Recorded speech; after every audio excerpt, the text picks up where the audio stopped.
Hello दोस्तों, Rajasthan high court stenographer के लिए बेहतरीन डिक्टेशन स्टार्ट होगी 3 सेकंड बाद। स्टार्ट।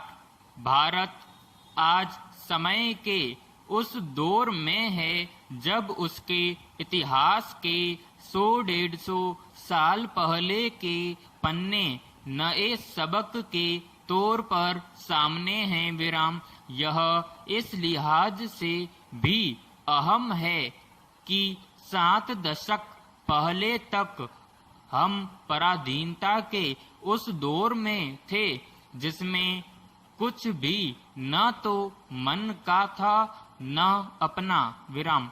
अगर कुछ था तो वह संघर्ष जिसने आखिरकार ब्रितानी हुकूमत के तौर पर दुनिया के सबसे बड़े औपनिवेशिक शासन का अंत कर दिया विराम। देश फिलहाल कोरोना संकट के बीच अपने राष्ट्रपिता की 150वीं वर्षगांठ मना रहा है विराम। स्वच्छता से लेकर स्वदेशी और आत्मनिर्भरता के गांधी के सबक कोरोना के कारण बने नए तरह के हालात में सरकार और समाज दोनों को सकारात्मक तौर पर जरूरी लग रहे हैं विराम। इस लिहाज से कुछ बड़े कदम उठाए भी गए हैं विराम।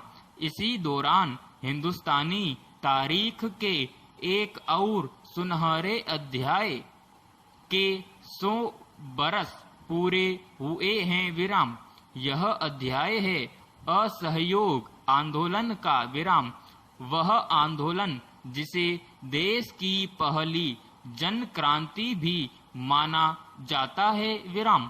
1857 के गदर से 1920 के असहयोग आंदोलन तक भारतीय जनमत आत्मचिंतन और नव जागरण जैसी कई अहम प्रतिक्रियाओं से होकर गुजरा विराम। असहयोग आंदोलन में शरीक हुआ भारतीय समाज अस्मिता बोध से लेकर स्वराज की ललक तक नई तरोताजगी से लबरेज तो था ही, उसके भीतर ढेर सारे रचनात्मक उद्यम का धैर्य और साहस भी था विराम। पैराग्राफ। 1 अगस्त 1920 वह तारीखी दिन है जब महात्मा गांधी ने स्वराज के लिए देश को असहयोग के रूप में एक नई ताकत और हथियार से परिचित कराया था विराम।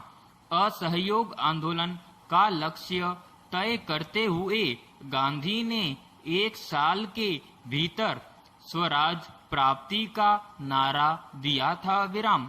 उन्होंने देशवासियों से ब्रितानी सरकार से ऐच्छिक संबंधों के परित्याग करने की अपील की और देशवासियों को भरोसा दिलाते हुए कहा कि यदि असहयोग का ठीक ढंग से पालन किया गया तो भारत 1 वर्ष के भीतर ही स्वराज हासिल कर लेगा विराम।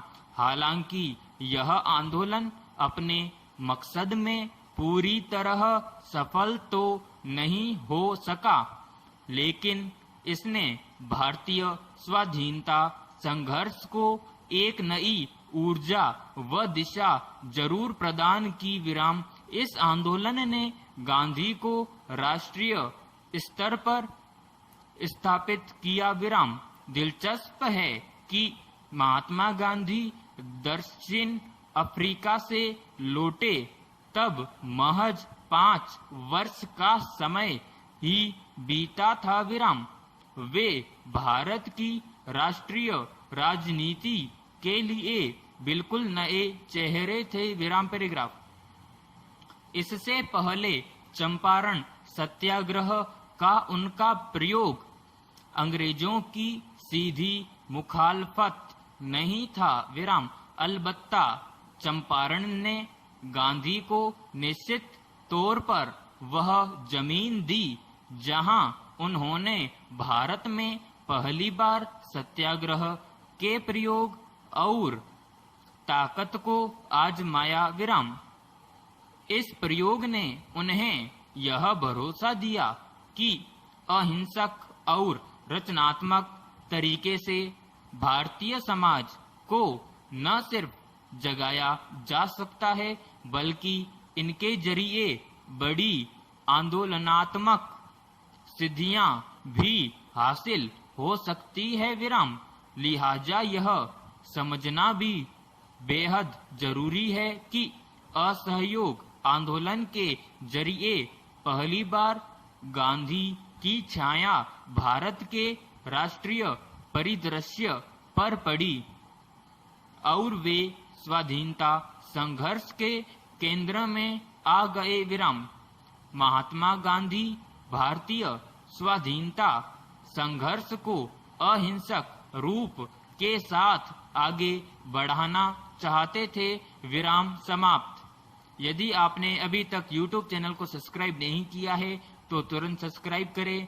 आपको डिक्टेशन कैसी लगी ये आप हमें कमेंट करके बता सकते हैं। यदि आपको डिक्टेशन पसंद आई तो डिक्टेशन को वीडियो को लाइक जरूर करें और इस वीडियो को ज्यादा से ज्यादा अपने साथियों के साथ शेयर करें। धन्यवाद।